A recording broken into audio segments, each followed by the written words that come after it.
Welcome into the Sunbelt Syndicate with you from the first kick to the last pitch. And before we get going along too far here, Marv, quick shout out to the women's basketball team of Marshall as they took home the WNIT title. And I think the NIT does it right. Marv, we're going to get your thoughts on this. They got to host the championship game at their place. Do you like that for the smaller tournaments? Yeah, for the smaller tournament, for sure. That's really cool. I mean, got to be a phenomenal experience for the players and for the fans, right? Obviously, the big tournament, no, you couldn't do it that way. You've got to have everybody travel in. There's too much money involved. But, yeah, super cool, man. Yeah, I love the fact. I mean, they sold it out, first of all. And judging from pictures, I would say it did look like an actual butts and seat sellout. Yeah. So full credit to them for filling up that stadium and having the place jumping for the ladies basketball team. It well deserved. They didn't even lose double-digit games this year. I think they lost 9 total. So phenomenal year. It's hard to end ever in college sports with a win as your last game of the season. Yeah. And obviously, if you do, typically a pretty good year.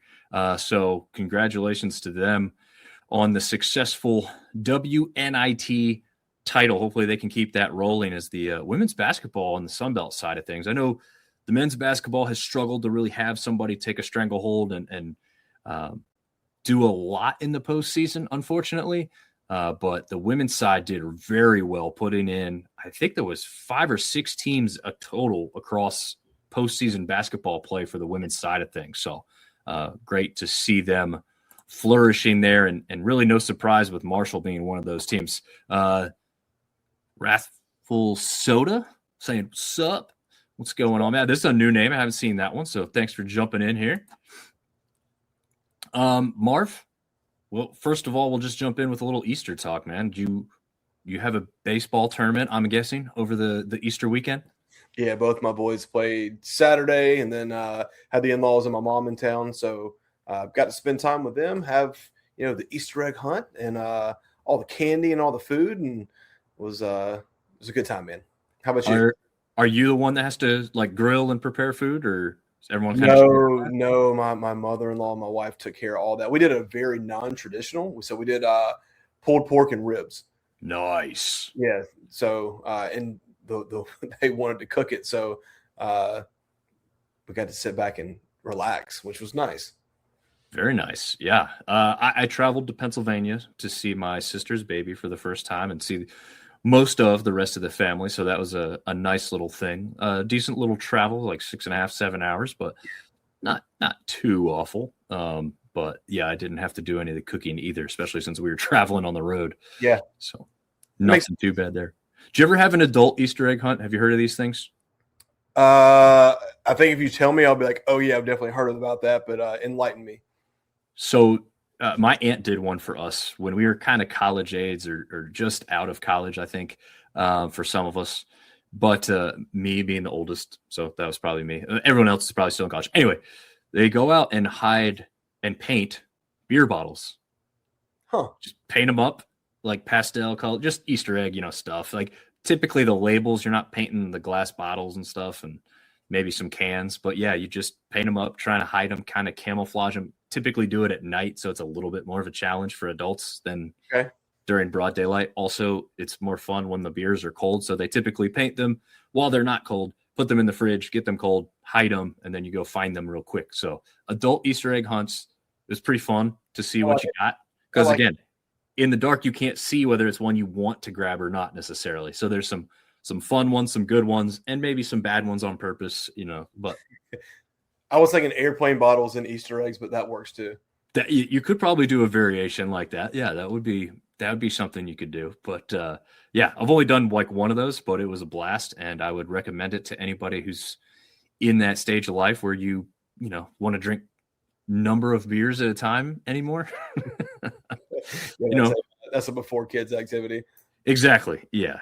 Not so much nowadays. Now it's like make sure there's candy in them for the kids to have fun with. But looks like Mauricio Hernandez maybe saying hello here.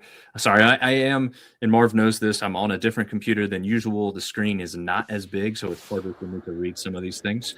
But still, share your questions and comments live. We love to go through it with you guys. And Marv, I called this episode "Anyone Want." We'll go through what the top teams are here in just a second, but like my question is, just outside the top couple teams, Yeah. who we got? Who's next in line? Who wants it more? Man, we talked about it last week, right? There were some series with some teams that were kind of in that 4 through 7 range that had an opportunity to really separate themselves, move up into the top 3 or 4. Some of them did. Some of them, in my opinion, squandered a phenomenal opportunity, kind of, coming into the midway point of conference schedule, where they might look back and say, man, if we would have took that series, or if we would have won that rubber match game, or whatever it is, maybe it looks different going into the conference tournament, RPI wise or whatnot. But there were definitely a couple of teams that I thought had a golden opportunity to kind of take the next step, and it didn't happen. And some teams did. So, and it's top heavy. So Absolutely. So let's take a look first at our weekly picks. And unfortunately, because of the Easter weekend and it being a little bit rushed, a little faster than usual, I didn't want to put anybody under the gun to try and get their picks in like super quick with just a few hours to do so. So I just said, I think the fairest thing here is to not put anybody under pressure like that, because I struggled to get this thing out. I think technically the graphic actually released after the first game or two went live, but the picks were in well before that. I was driving from North Carolina to Pennsylvania, but we got this thing out. And Marv, I'm glad we did, because look at that. I finally took you finally got one. And buddy, I sucked last week. That was bad. Yeah, I did not see your week coming. I mean, Seth and I were probably about where we thought we might be. I mean, I know Seth thought he was going to have a better week, I'm sure, but with where he has rounded out into form for the year as far as the series record is gone, not terribly surprising. Yeah, I was very surprised to see you only take 1 week. So how's that breaks down is I got 3 correct, Seth got 2, you got 1. Yeah. Which one, I guess, like if you're looking at your picks here, which one maybe surprised you the most that it didn't come through? Arkansas State and Troy. That one jumps off the page to me. ULM and Georgia State.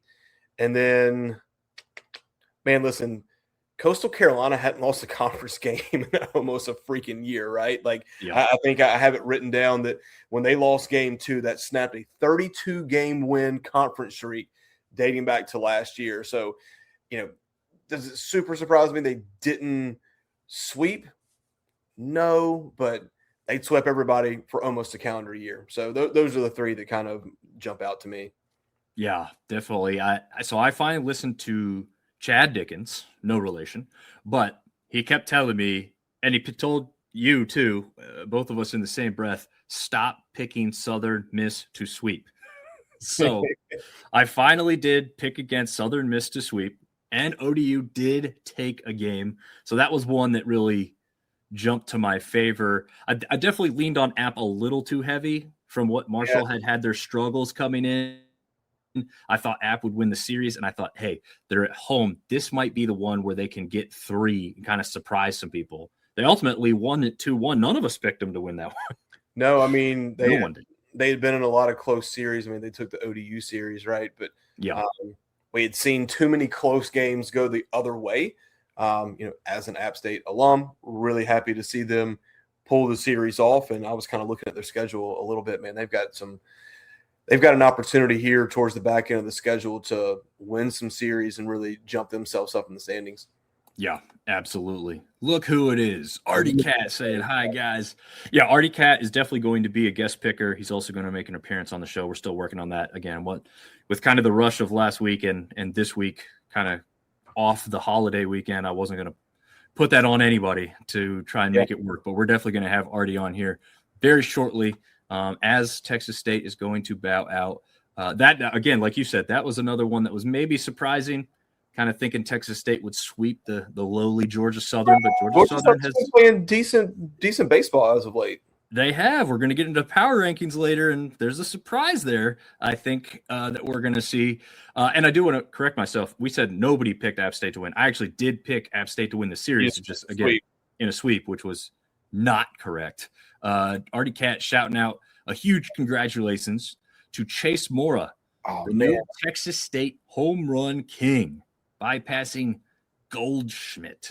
So I was going to have a trivia question for you when we got to that series. Artie Cat kind of broke it. But yeah, Chase Mora tied the record in the first game, broke the record in the second game, and then for good measure, just went ahead and hit another one in the third game because that's kind of what he does. But I'm going to give you – I'll give you part of the trivia question. Do you know who Paul Goldschmidt is? I know that I've heard the name. I don't yeah. He's just been in the majors for 11 years. Kind of was with the Diamondbacks and the Cardinals. The Cardinals when I started following him. He's now with the Yankees. But yeah, that's I didn't realize he went to Texas State, and Paul Goldschmidt's a big old dude. So yeah, Mora, congratulations, man. You're in the history books. That's awesome, especially to kind of do that also in our last season with them being in the sunbelt to have a record set. To add to the records there. That's pretty cool. Just to go over, I didn't actually update. I realized I didn't update the overall standings, at the top of there. I'll do that before we release this graphic to the masses on social media, as I didn't do it today. You still lead the overall picks, correct games versus incorrect games, not series. You are 92 and 28. Phenomenal. How the heck do I only miss 8 games, manage to get one series correct? That's the game that we play for. I saw a couple of new people comment. They're probably looking at this like, holy shit, these guys are really terrible at this baseball picking. Yeah. It is unfair, the game we play. Not only do you have to pick the series, but you have to pick the games correctly. You can't just say, well, Coastal's going to win. It's like, well, which games do they win?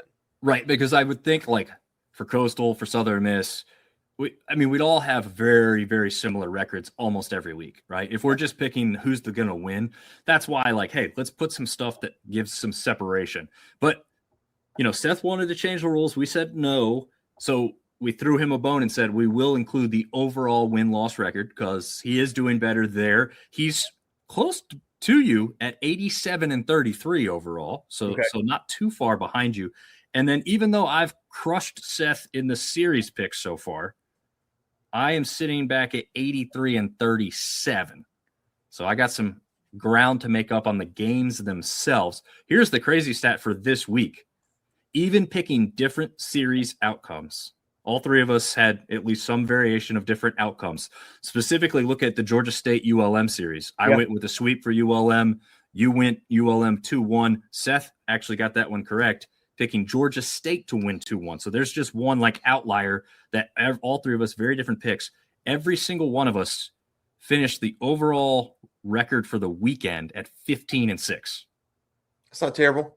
No, not too bad. I mean, again, different picks that we all came up. I think that's the first time that I can remember doing it, that all three of us had the exact same record throughout the week.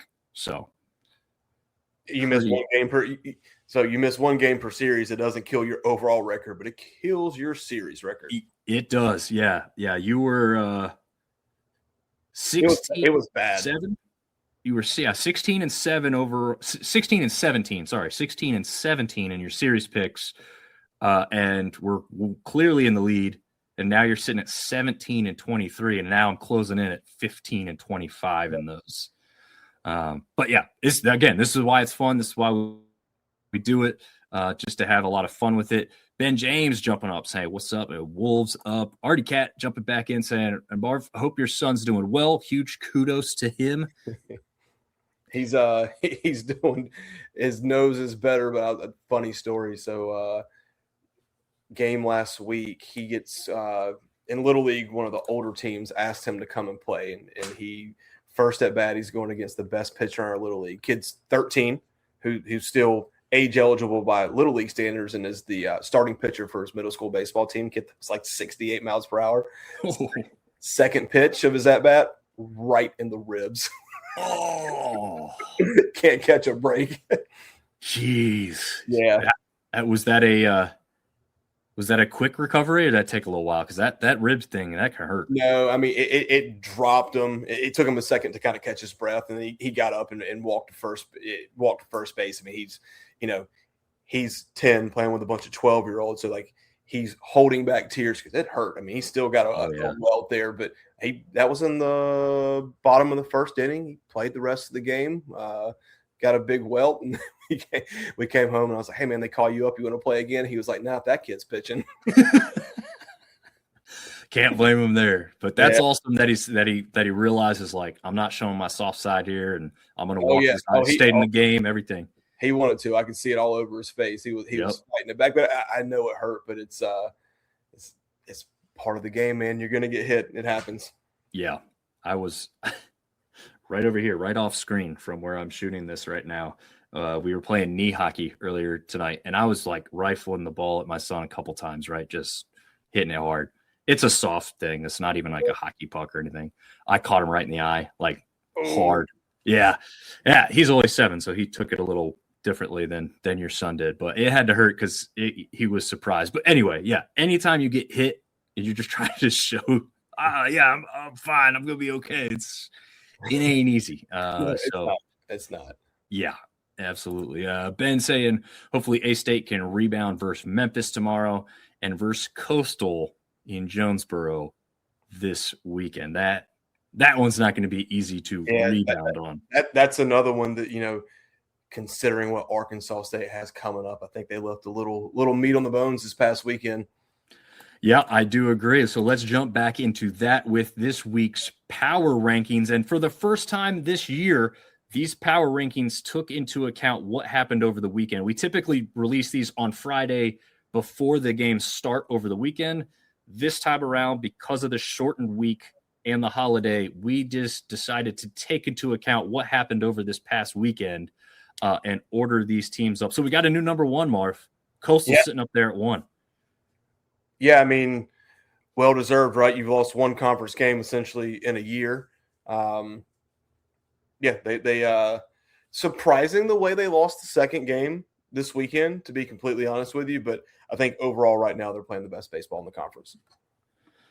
Yeah, I have no doubt. I think I was the only one to rank them 1 last week. Correct. Because Southern Miss had just dropped just enough for me to be like, man, right now, I think I'm putting Coastal over them just a little bit. Now it's become undoubtedly 1 and 2 as it sits right now. Undoubtedly 1 and 2. Now here's where the title of the show comes from. Who wants third? Not only who wants it, who's laying claim to it. And Marv, I think 3 through 7 or 8 or maybe even 9, you're just saying like, who's going to like take the next step and prove that they deserve to be number 3 in this rankings? Because I can tell you right now, that's where it starts to differ. I think I have a stat up on how these clear number 1 tier, right? The top 2 teams we just mentioned, Coastal, Southern Miss. Tier number 2 includes Texas State, ULM, A-State, and South Alabama. So not quite the 7 and 8, like I said, but those teams are in it. But in the poll itself, 3 through 6 different placements for all of these teams. But it looks like Texas State for this week held the 3rd spot. Yeah, I think clearly right now they are the 3rd best team in the conference. I think there's it's 1 and 2, a little bit of a gap. Then to me, it's Texas State, then a little bit of a gap. And then 4, 5, and 6, it's like, especially with 4 and 5, like I think both of them, once again, left a little meat on the bone, squandered a little bit of an opportunity to kind of close that gap between 4, 5, and 3. And then App, just a little recency bias. I mean, coming in and winning that, and they'll have an opportunity to move up the polls a little bit against ULM this weekend. Yeah, definitely. Now, I differed. We have ULM at 4. I personally have them in that 3rd spot right now. One reason I wore the Warhawk shirt, Marv reminded me that they play our favorite team this week. How dare you? How dare you? To my credit, on the way to my son's school this morning, I wore the hoodie that Seth got me for App State baseball. Okay. So I was repping. Boys rep. But I went with ULM in my poll at 3 because guess who they swept? The team above them at number 3, Texas State, earlier this season. That was earlier this season. I think it was. I think Texas State's heated up and ULM's cooled down just a little bit. I would say I'm starting to kind of get there. And again, that's why, I mean, like I was kind of coin tosses between them for me as well. But again, I had to look at something that like helped prove an argument. And to me, the fact they went head to head and ULM claimed it right now still has, if ULM gets swept this next weekend, they ain't going to stay there for me. But I was looking for something to say, hey, this team right now is here. But like you said, like we talked about, it's definitely not clear. It's a muddy water situation, and these teams are going to have to continue battling to see who can stand up there. Let's talk about the Cajuns, and just to jump over to a segment that we didn't really have really assigned for any specific spot, so Artie brings it up, so it fits here just as well. Yes, did you see Lafayette's coach go nuclear on JMU's dugout? Locked On Sunbelt did a segment about it. Lafayette in the danger zone. Absolutely. So they've dropped tremendously in our power poll, easily on the left side last week. Now they are number 11. The crazy thing is, if you look at overall wins and losses, not conference, right? Louisiana's 19-13, which they tied for the second most wins in the conference. They were 4-8 in conference. They are 4, so which means that they were 15-7 coming in, or 15-5 coming in. And since they've gotten to conference, they have just not played great baseball. I think if you look at 10-11, right, if you were to go look at our preseason poll, they're significantly further back than where everyone thought they would be. Absolutely. Like you just kind of mentioned in a different way, Cajuns, number 25 in the country by the poll we go off, which is D1 baseball. And they just haven't been able to stay at that level. Although, like you said, that overall record still has them looking decent until you look closer. And like you said, they're just struggling mightily in conference. And let's be honest, they haven't played the Southern Misses and the Coastals of the world. Oh, that's the thing is I was just looking. I was like, what? They haven't. They haven't played the top of the conference yet. It's coming for them. Louisiana, they've got Southern Miss this weekend. Yep. That's I don't know, man. Was their coach was on saying if they didn't make the regional, it was doom and gloom in Lafayette, right? That was the one, correct? Yeah, I mean, these people down there live and die with baseball. I mean, I think I've said this a couple times on the show. I was there for one of the football games against App State, and I was like, yeah, this is a pretty cool atmosphere here and everything. Certainly it was a weekday game, so the crowd wasn't full or anything like that. But they were all telling me, you think this is good or decent? You need to come to a baseball game. And I'm like, there's not another team in this conference, even as good as Southern Miss is. I don't think people would clamor and say baseball is even better than football. Southern Miss, yeah, they haven't had some great seasons in football until this last year where they had a pretty good one. But I think the atmosphere and the amount of people and everything would still have Southern Miss fans telling you that football is better as far as an all-day adventure, all this stuff. But Lafayette is different. They're saying, no. Baseball is bigger here than football is. And so for them to miss and not meet expectations is probably going to be really surprising and disappointing for that fan base. No, I mean, if the season were to end today, they wouldn't make the tournament. I can't think so either. No, I mean, they would. No, they're top 10 teams only make it. Right now, they are 12th in the standings. Oh, in the sunbelt tournament. Yeah. Okay. Gotcha. No, if the season ended today, which thank God it doesn't, there's still 6 weekends of conference ball left. There's, we're almost at this weekend or next weekend's the midway point. There's still plenty of time, but if the season ended today, they would not be in the tournament. Yep. And like Artie says, they would miss that regional too that they looked forward to before the season started. Quick shout out from Ben for A-State women's bowling. They continue to just crush it in bowling. I don't know what makes Jonesboro, Arkansas a hotbed for bowling, but there they are. Final Four in Cleveland. Started Friday versus Vanderbilt. and their 18th consecutive NCAA tournament appearance. Even Artie Cat jumping on that, saying, "Hey, look at Arkansas State go!" Red So, Wolves, yeah, Red Wolves bowling. Let's yeah, bowl. they were tremendous. They literally went bowling in football. Then they went to some postseason play for women's basketball, losing to Marshall team that won that title, and now they're literally bowling in the Final Four. So, congrats to them as they continue to literally roll along. Haha, dad joke. Hey, one last thing on the power rankings before we move on. Look at that. Georgia Southern no longer in the basement here. Yeah, it's once again, this is not where we think they're going to end up. This is where they are right now. And yeah, they won a series. Yeah, they won a series, and yeah, they gave Texas State a little bit of a hard time. Texas State still won that one 2-1, but Georgia Southern competitive against what we deem right now, as it sits, the number 3 team in conference. Hey, I want to make one more comment on Louisiana really quick, and I know we'll get to their series. I wrote this note down. So Louisiana, even though they lost the weekend series to JMU, they won the first game. That was their first opening game series win this season. I did not realize that. Neither did I until I read it, and I was like, holy crap, that's if you would have told me at the beginning of the season that we would be, 6 weeks in to how many weeks are we in now? I think we're going into the 8th or just finished the 8th. Yeah, if you would have told me that it would take that long for them to win the opening game of the sunbelt series, I would have questioned who they played. We've already done that. Right. Then I would have told you that you need to wake up from the alternate reality that you're living in. So, and just once again, a couple teams that we thought were going to be way up there have underperformed. And talk about a ULM team, you're wearing the shirt, right? Lose their head coach, and they're playing really good baseball. Yeah, absolutely. Oh, before we get into the standings, we're going to take a look at the standings real quick.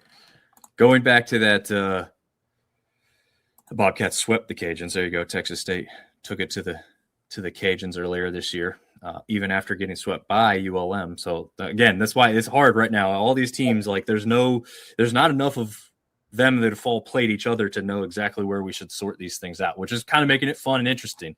But yeah, let's get back to Artie's comment. Did you see the clip of Deggs losing it on the JMU dugout? Yeah, I did. I think most of the college baseball world has seen this thing. Yeah. He has been suspended.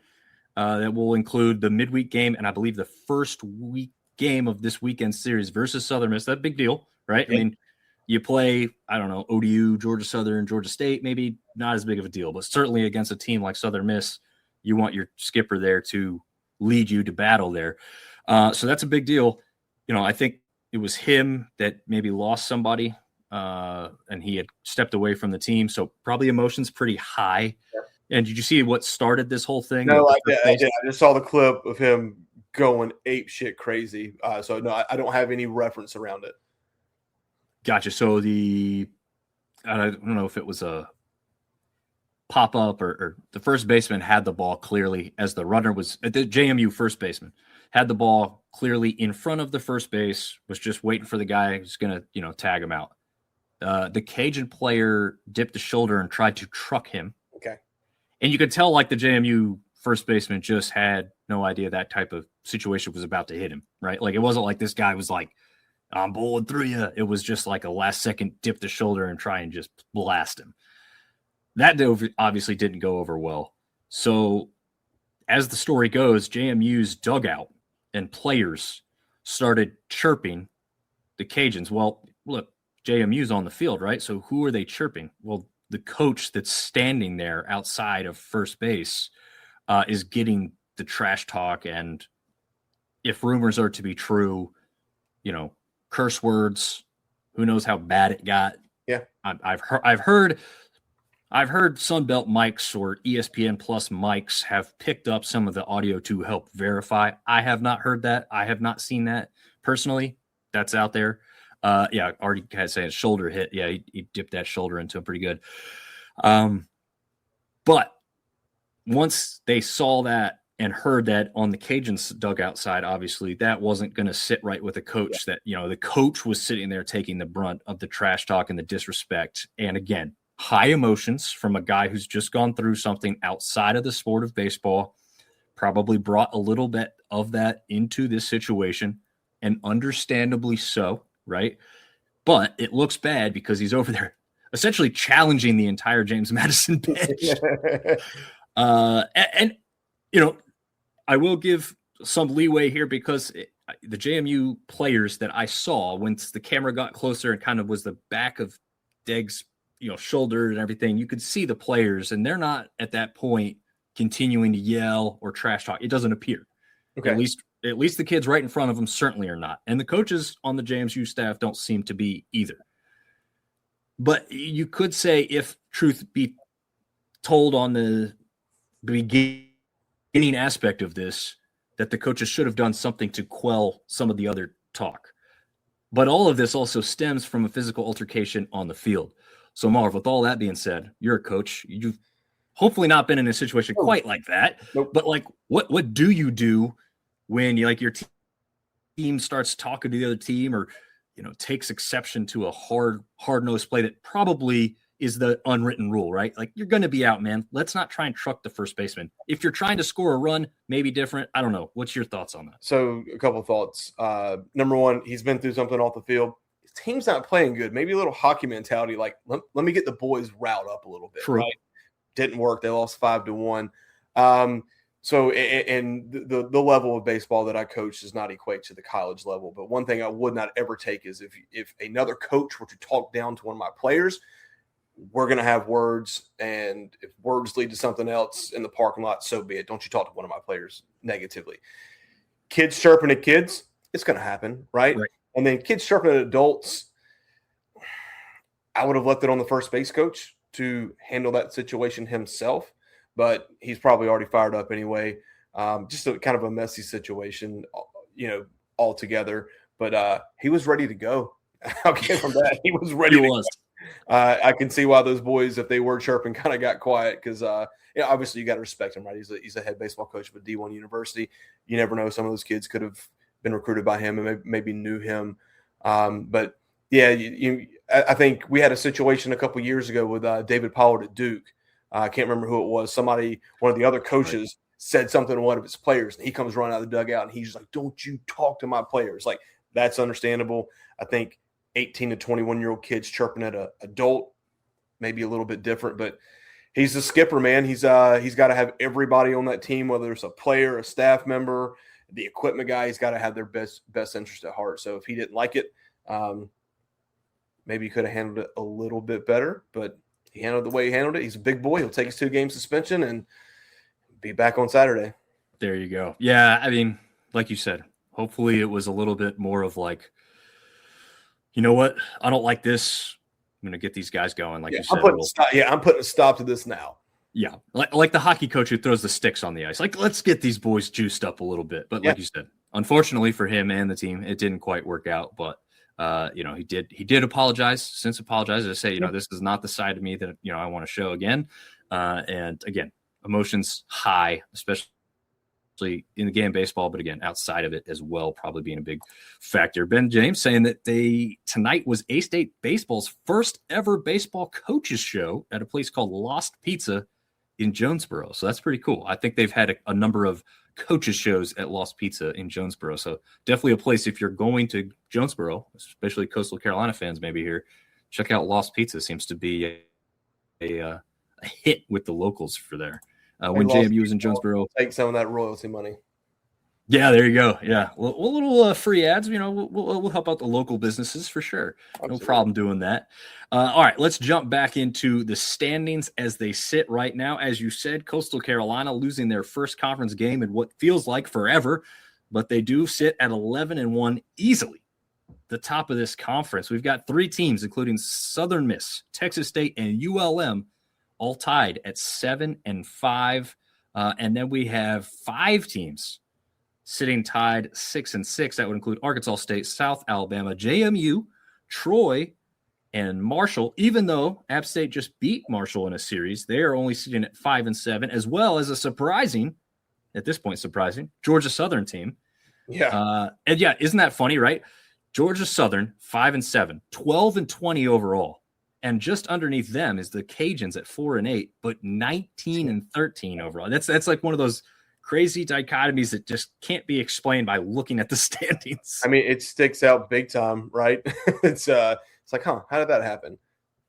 Yeah, it's crazy, crazy, crazy. And a little understanding here of why the power poll or power rankings include ODU at the bottom is because they're also at the bottom of the standings. Look at that. So Georgia State, they're close, though. Really just a one-game difference in the overall records because they both sit with the Cajuns with 4-8 records. I don't know anything else you want to cover in the standings before we jump over to kind of rewind the week. No, I mean, it's just a jumbled mess, from 7-5 to 5-7.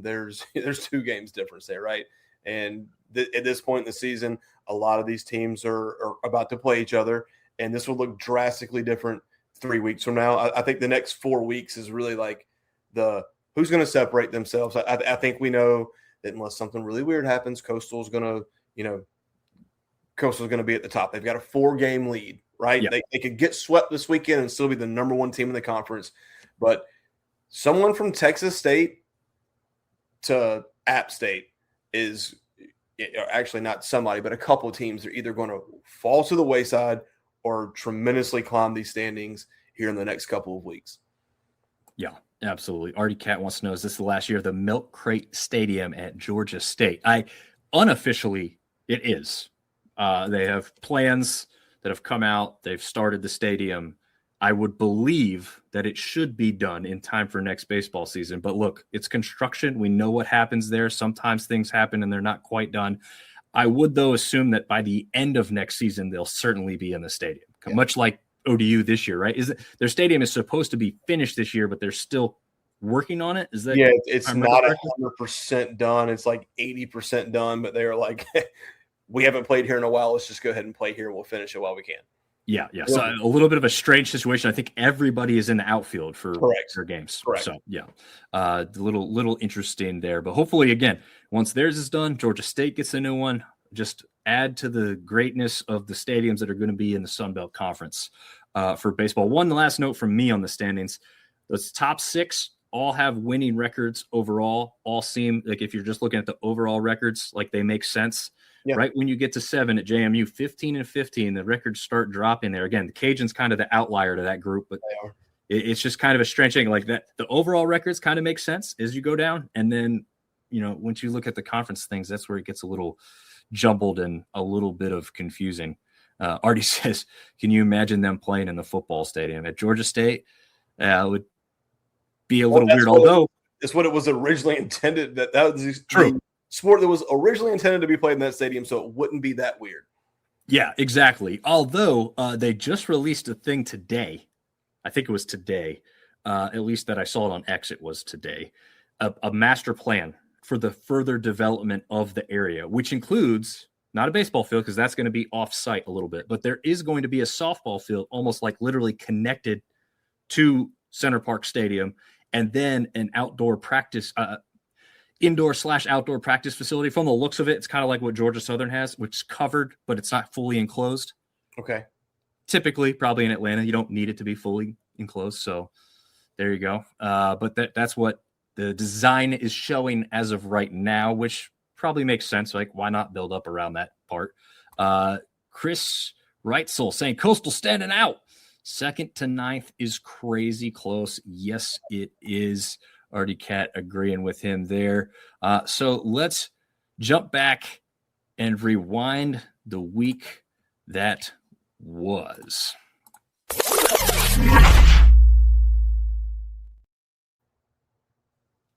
So we typically do a little syndicate snapshot of the week, and this one's really quick and easy this week, Marv. There were no sweeps in the conference this past weekend, or half a weekend, if you want to call it that, because we had games Thursday, Friday, Saturday. And so because there were no sweeps, no one got swept. So there you go. We don't have anything to cover there. That's super easy. Keep moving. Right along. So here is some of the games from this past week. And I don't think we had anything that was truly amazing that stands out. But as we look back at some of the games, and we had a shot at number 10 Virginia, number 5 Georgia. Those didn't go our way with ODU and Georgia State dropping those games. Is there one that stands out as maybe the best win? Again, everybody went Tuesday. It was a shortened week, so there were no other games in the – so these were all the games played in the Sun Belt outside of conference. Is there one that stands out to you more than the others? ULM over La Tech. Obviously La Tech coming into the conference next year. I think that's the best win. There's a pretty obvious worst loss on there. And then there's a pretty obvious close – well, there's 2 close calls on there. But, yeah, the Southern Miss losing to Southern Louisiana, that's the shocking loss. And then Coastal played super close game with the Citadel, and, man, Texas State had the lead in that Texas game for a while. And we all know that last year we joked and called them the state champions of Texas. They got a chance at Texas A&M tomorrow night. But I've said on this podcast that, I think Texas is the best team in the country. I know UCLA is ranked number 1. We'll see when it all goes down. But, 2 close calls, 1 bad loss. And, I would consider the ULM over La Tech the best win of the midweek.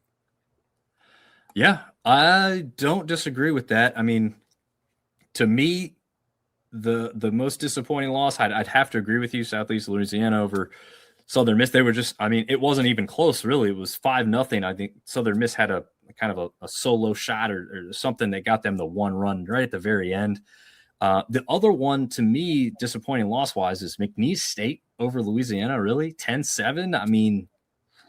I don't like that. With the season the Cajuns are having, it kind of fits, unfortunately. True. Yep. Biggest win, I guess I just have to go with you, with ULM easily dispatching of La Tech, right? That's a game that's going to mean more in the coming years as they transition into this conference, whenever that officially happens, as Marty Cat knows from listening to Dave over at Locked On Sunbelt, like he's covering all that stuff. I'm going to stay out of some of that because it's just not that interesting, right? The legal battle, the legal process. But yeah, you're right. The Coastal game too, like they were in an absolute dogfight with the Citadel. I think they were down twice in that game before they finally took the lead and won that thing very late, 3-2 over there on the road. So maybe some points for that. New Orleans over South Alabama is one Ben's throwing out. And absolutely, that is a little bit of a surprise. Although what I've said following this conference over the last couple of years in baseball, New Orleans gives our teams a hard time. I don't know why. I don't know how. But if I'm not mistaken, New Orleans was a regional team, not last year, but the year before that. Traditionally a fairly solid team. And you're right. They play the Sunbelt teams really hard for whatever reason. Yeah. That's the best way to describe it right there. They just play them hard for some reason. Do they want to be in this conference or something? I don't know, but got to have a football team to be in the conference. That's true.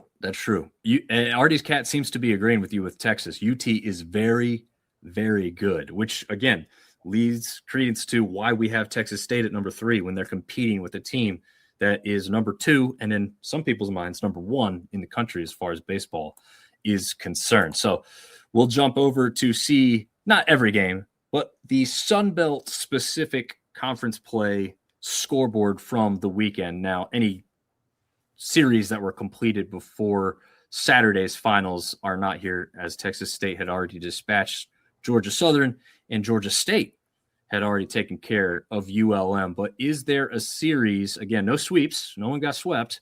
Is there a series that surprises you the most in this one? Man, good or bad outcome? You don't have to do separate. You can just say it's just the biggest surprise. You know what? Let's break it down series by series really quick, right? Okay. App takes the series against Marshall, lose the first game 12-6. We're winning until the middle innings. I think in that first game, Marshall scores 8 runs in the 5th, 6th, and 7th combined. Come back to win the series. Surprising? No. That series could have gone 2-1 either way, right? Coastal had a hard-fought series with South Alabama, right? They lost the second game 15-2. We talked about it snapping their 32-game conference winning streak. And then the last game, they went on a walk-off, right? That was a very close competitive series. Almost the exact same thing for Southern Miss. Walk-off to win the rubber match, to win the game in an 8-7 game. Surprising, I think, would be the last three. Texas State, I expected them to beat Georgia Southern. Troy lose or Arkansas State losing to Troy surprises me a little bit. I think if you would have not known anything about the conference this year and just looked at previous years, you would have been like, oh, yeah, well, Troy's supposed to win that. Well, Troy hasn't been playing great baseball, and Arkansas State was playing really good baseball. Same thing with ULM and Georgia State. Same thing with JMU beating the Cajuns. I thought this was kind of the weekend that the Cajuns would right the ship. I thought this was the weekend that Arkansas State would separate themselves. And I thought it was the weekend that ULM would say, hey, man, we're here, right? So those three, in my opinion, and if I had to pick one that surprises me the most, I would say Arkansas State. Once again, I think they had a phenomenal chance to say, hey, we are top 4 for sure, maybe top 3, and just couldn't get it done. Yeah, absolutely. I do like this stat from Ben James here. All 3 games ended in a 6-4 final. It just alternated which team between Arkansas State and Troy won the game. That's crazy. I didn't realize that when I looked it up. I have it written down now that I look at it. I'm like, holy crap. Well, what's so funny is as I do this scoreboard, as we share it on socials and stuff, every time I did it, I was like, oh, I didn't change that score yet. Oh, I didn't change that score yet. And I'm like, no, I did change that score. It's just like literally the same. Just had to make sure the 4 and the 6 were in the right spot for which side of the equation it was on, which is just nuts. And the one that maybe surprised a lot of people was JMU over the Cajuns. That's one of the ones I got right in the pick'em. It wasn't like I fully believed in it, but I thought it could happen. And so I took the chance that this is one no one else will choose. So I got lucky on that. I won't lie. I'm not going to sit there and say I was very confident, would have put $100 on it kind of thing. No. But I took a chance on that one. My, Warhawks, I'm sporting the shirt tonight. I would have thought they would have taken down Georgia State. But I'm not sure which one I'd even say is the most shocking. And I don't know if there's one that's good in a shocking way. I don't think anybody blew anybody out of the water this weekend, which makes me think I'm leaning to which one is the most surprising in somebody let me down. And I don't think it's a clear answer there either. Because you could. If I'm looking back, I think 6 of the 7 series, the third game was the rubber game. Yes. Texas State had the series won before they lost their last game, but every other series, that third game mattered, which is what you want to see when you get this deep in the conference. And we always talk about how hard sweeps are to get, but man, there's been a lot of sweeps coming in this weekend. Yeah, absolutely. There had been, and this is the first time we hadn't had one. So very interesting. Again, this is even with what we'd probably still consider a down year for the Sun Belt for the second year in a row. I don't know, Marv, if you're kind of on board with that, or if our top 2 teams good enough to say that's not necessarily the case. That's the only thing that would make me not say that is we have 2 teams that looking at the D1 rankings from today, you've got that's RPI. I don't want to look at that. Should be 10 and 11, I think, for USM and Coastal. Yeah, Coastal is 11. Southern Miss is 10. Southern Miss did drop 2 spots. Coastal gained 3 spots. So can you say that your conference is down when you have 2 teams essentially ranked in the top 10? I think the part that we're considering the down is typically 3 through 6 are phenomenal, right? Yeah. It's a Dolphin. And I still think they are. I still think Texas State, Arkansas State, South Alabama are really good. ULM, I'm doubting them a little bit right now and think there's still a lot to play out. But it's really hard for me to agree with that statement when you have 2 teams in the top 10. True. There's people that all still want to consider us a mid-major baseball program. It's like, guys, we got guys littered all over national leaderboards as individuals. I'm going to put some graphics out. I didn't do it for tonight. I'll put them out for tomorrow or something. And we've got teams, numerous teams in the top 25 and have been throughout the majority of the season. Yeah. So, we'll see. But hey, we have some shots on Tuesday. Yeah. We do have Tuesday and Wednesday games this week, but check out this slate. Got James Madison traveling to face UVA, number 13 UVA on the road here. And then we have Marshall on the road at West Virginia. I actually believe this game, if I'm not mistaken, has already been moved to Wednesday due to impending cold weather. So that tells me West Virginia is scared to lose to Marshall. That's what that tells me. We got a rematch of the Cajuns and the Cowboys. Yeah. Cajuns versus McNeese State again. So that should be an interesting one. One I'm going to be at personally tomorrow afternoon in Durham, North Carolina. Coastal Carolina takes on Wake Forest. So Wake Forest is listed as the home team. They are not playing at home.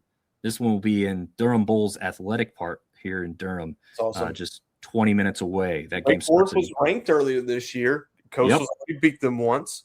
Yeah, sorry. Go ahead, Marv. No, that'll be a really good game. I'm trying to find out what Wake Forest's RPI is. If that's do that, because what I can tell you is I was half expecting by the time this game came around, because I first looked at going to this game at the beginning of the season, blah blah blah. Wake Forest was ranked at some point, blah blah blah. 24 RPI. 24. Okay, so I half expected when I saw the new D1 rankings come out, say Wake Forest could be at the very bottom of this thing. And I didn't think they would jump way up high or anything, but thought they would be up possibly in the 24-25 spot just after this past weekend. And they're 23-10. You know, they're 5-5 in the ACC, but 23-10. Yeah, and I think there was at least one series where they got like swept, and it was somebody who wasn't great, if not mistaken. So that's probably what dropped them out of the rankings. But again, it's the ACC. They have every opportunity to jump back up to the rankings with a couple big wins in some series. But this was a game, I believe, went Coastal's way 10-6, I believe, in the first round of this one. Yes. The last 10 games between these two teams, 5-5, both teams. So this one should be pretty good. They typically put on a good show. The New Orleans team we just talked about, traveling on the road to Pete Taylor Park, that's going to be an interesting game just to see how Southern Miss handles, a team that can be feisty and a little hard for some of our teams to beat. Arkansas State gets another shot at Memphis, a game they probably should not have dropped last week. That logo there that looks like verses in green and red and white is Mississippi Valley State going over to ULM. Let's see if ULM can get back to some winning ways against a team that they should beat. And Texas State gets yet another shot at another Texas team in Texas A&M, currently ranked number 18 in the country. Do you want to just put it together and say what's the best game between Tuesday and Wednesday, or do you want to do it for Tuesday and then we move on to Wednesday's schedule? I mean, on this page, I would have to go Coastal Wake Forest at Durham Bulls Athletic Park. I think that's pretty cool. I also think that Texas A&M Texas State game is pretty good. Yeah, I want to see if Texas State can get that done because, as we talked about, number 3 in our rankings, that would put a stranglehold. If they could beat a ranked team like this after playing Texas close, that starts to see like, hey, who wants it? Texas State's going to want it, right? I mean, they're trying to grab it, but can they get it done against a Texas? Ben James calling New Orleans over Southern Miss. That would we talked about how New Orleans plays all our teams close. That would be another back-to-back nasty midweek loss for Southern Miss, in my opinion. Yeah, absolutely. But you do have to also talk about the regionality of some of these matchups too. ODU, William and Mary, I believe that's another game between two teams that have already played. App State, UNCA, which is UNC Asheville. They just played last week. Asheville got the better. No. App State. Yeah, App State won. App State run over that game, if I'm not mistaken. That's right. Wofford playing Georgia State, so not too far away from each other. I think we talked about all the other games. So let's jump over to that Wednesday slate. I'll go ahead and say Coastal and Wake Forest is my top game as I'm going to go to it. So that one's probably not hard to figure out there. Cajuns, 2 nights in a row here. They're going to go play Southeast Louisiana. All right, I think they have 2 nights. Don't they have a game on Tuesday? Yeah, they play McNeese. Yeah, and then they get to play a team that just beat Southern Miss. Just time to play Southern Miss. And we'll get to this in a minute, but those two teams play each other over the weekend set. So, yeah, this will be a nice little preview as to how teams match up and what to maybe expect. Troy gets the Florida A&M Rattlers again. They just played last week. Troy won that one. Texas State then plays Stephen F. Austin. So Texas State does not have an easy week before they get into conference play again. The Cajuns right now, while you are in conference play, playing 2 midweek games makes no sense to me. Yeah, that's tough. I mean, you want to talk about bullpen attrition and just like wear and tear on your day-to-day starters, like it doesn't make any sense to me. The only part that does make sense is, hey, we have the Stephen F. Austin game. Hey, Texas A&M just called, and they won a game that week too. RPI. Yeah, you call Stephen F. Austin back and you're like, hey, man, not this year. Yeah, we'll give you some of the money that Texas A&M is going to pay us, and we'll just transfer it to you because we don't want both. Yeah, no, that's true. It is going to be tough, but if they could take both of those heading into the weekend, RPI gets a really nice bump. A massive looking pretty good in the conference play. But then, like you said, talking about how many starters you use during the week, you have those guys available when you need them over the weekend. So it could be a tough thing. South Alabama takes on Alabama State. Should be a win for South Alabama. Should be, but you never know. Some of these teams have had some letdown games, and we'll see what happens. Is there one that sticks out to you on the docket for Wednesday? Just no. I'll say the Cajuns in Southeast Louisiana because of what you could kind of take from that game. But other than that, yeah, not a huge standout game after the big slate on Tuesday. Oh, and I forgot to do our little, series of the week here. So we'll get into that.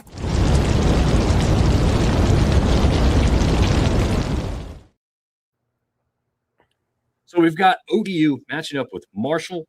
Southern Miss going on the road to play the Cajuns. JMU traveling to Atlanta to play Georgia State. Coastal taking on Arkansas State in Jonesboro. South Alabama on the road in Statesboro, Georgia to play Georgia Southern. ULM, the Warhawks, traveling to App State in Boone. Maybe a little cold, maybe a little chilly weather. I'm not sure. I haven't looked. I think the weekend in Boone's supposed to be, if it's anything like it's going to be here, it's supposed to be really nice. I'm gonna fact check that real quick. Let's see. Nice. Well, then we've got Troy versus Texas State. That one in Salam Marcos there. So, first of all, let's go back to the weather. Is it supposed to be gorgeous in Boone? Sunny and 70 all week. Oh, what a horrible outlook. Yeah. For the Warhawks, you got lucky. Yeah. It could have been 42 and almost snowing. You never know this time of year up there. Listen, this is another weekend, in my opinion, where there's really no marquee matchup, right? You don't have any of the 1 versus 2 or 1 versus 3, but this is another separation style weekend for me, right? So ODU, who just found their way to the bottom of our rankings, plays Marshall, who just lost the series. Does Marshall want to get back in the hunt? JMU's playing a little bit hot right now. Do they want to continue to climb the standings? App and ULM, that's, ULM wins that series. They kind of move up. App loses that series. It's not looking – you're not in desperation mode, but you don't need to lose this series right now. We were talking before this, App's got a kind of a stretch of weekends where if they could pull together 4 out of 6 series wins, they could find themselves in the top 6 of the conference. Southern Miss needs to separate. Arkansas State, Coastal, if I had to put a nod on it, that would be mine. Does Coastal continue to win series and kind of drop Arkansas State? Does Texas State stay hot against Troy? And does South Alabama bounce back against Georgia Southern? Once again, ODU Marshall's got an opportunity to really climb back up. JMU is playing a little bit hot. They get a chance to move up. App State, ULM, someone's going up, someone's going down. And then, all the middle series there is like, hey, are the best teams in the conference who we think they are? And then can South Alabama come back up? But, yeah, so no super marquee matchup. But, man, this is kind of who wants to shuffle the cards and end up on top. Yeah, I don't disagree fully, but I will say, before the season, Southern Miss versus Louisiana was a absolute marquee. Circle it, double dot it, whatever you need to do. I'm still going to say, because of the fan bases, because of what just happened with the coach at Louisiana and, all that stuff, like there's still going to be some heat and some intensity to this matchup. So I'm going to point to that one as like the series of the week. Yeah. Recency bias, history between those two programs being powerful baseball programs and not liking each other all that much. It's now transitioning over to football, some basketball to some extent, but baseball is where the heat is at the most. So I'll point to that one. But like you said, nothing else is like one of those true, like these two teams, all this history, blah, blah, blah. JMU versus Georgia State's really interesting. Like you just said, JMU got the victory over the Cajuns. Georgia State got the victory over ULM. Like these two teams coming in, I wouldn't say on necessarily hot streaks, but like what's your next step? Yeah. Whoever wins this series, tied for third in the conference. Yeah. So it's very, very interesting what we're going to get out of this weekend. Like you said, I think you called it separation weekend, didn't you? In last weekend, like you said, last weekend had the potential to be separation weekend. The teams that I thought were going to separate didn't separate. And now we're kind of back into a separation weekend again. Is every team going to separate? No, we'll probably have the same conversation again next weekend. That's what makes this so much fun and why we love doing it. But, there are some opportunities across the board for some teams to take a massive step forward. And there are some places where some teams can absolutely stumble and say, well, holy shit, 2 weeks ago, we had a really good season going and we were looking like a top 4 team. And now here we are tied for 6, right? Right. So there's a lot of opportunity for success and a lot of opportunity for teams to stumble on this board. There absolutely is. We had a couple people jump in right at the end here. Chad Dickens being one of them. What's up, Dominic? Chad had the opportunity to do something really awesome this weekend. He was out golfing and got to shoot a golf ball out of a cannon. Nice. Made specifically for golf ball cannon. It got to launch it and all this stuff. So that looks like a lot of fun. I told him that was the way I wanted to golf from now on. That's the only chance I have of being successful at golf is something else does the work for me. Same, exactly the same. So, but it looked pretty funny. I had the video of it. So if you're a follower of his or want to be, go check that out because that's pretty cool. Tim Reitzel tagged Chris Reitzel. So I'm hopefully that's like, hey, man, check this show out because it's awesome. It's the best Sunbelt baseball show that exists in the planet because it's the only one. So yeah, right. We're number one. We're number one by default. Shout out. We got to do another bourbon and baseball show with Chad, by the way. Yeah. We do need to do that. That was a good time. Pairing bourbons with baseball teams. Just make sure I don't have anything on the schedule until noon on Tuesday. Yeah, there you go. Yeah, that's one where you want to indulge a little bit. So before we get any sponsors that say, hey, you can't do that anymore, we need to have one of those. He's saying, yes, we do. Unless we can get sponsored by Eagle Rare, Wellers, or Buffalo Trace, and we'll gladly do it every week. Yeah, exactly. Yeah. Cigars, bourbon, whatever. We'll do it all. I can't smoke down here, but I'll just enjoy a cigar every once in a while. I'll let you a cigar and I'll drink the bourbon. How's that? Well, I'm not even a big cigar guy, but occasionally, for some fun, celebratory, of course, There you go. But then James jumping in saying, hopefully A-State can get back into some smash mouth baseball. Yeah, hopefully for their sake, they can do that. We'll see if that's what can happen. Marv, any closing thoughts to leave the people with before we get out of here? No, just looking forward to another weekend and looking forward to one of those 3 through 6 teams saying, hey, I'm legit, or not 3 through 6, I think Texas State is, but 4 through 7. Somebody's got to step up and say, hey, I'm legit. You can keep me on the left-hand side of this power ranking for the foreseeable future. Yeah, absolutely. I'm looking forward to the Coastal versus Wake Forest matchup tomorrow. I'll be there with my son. We'll provide some sort of coverage for you on the socials if you're tracking us. And so just keep an eye out for that. And we will see you guys from the field. See you later. Yeah.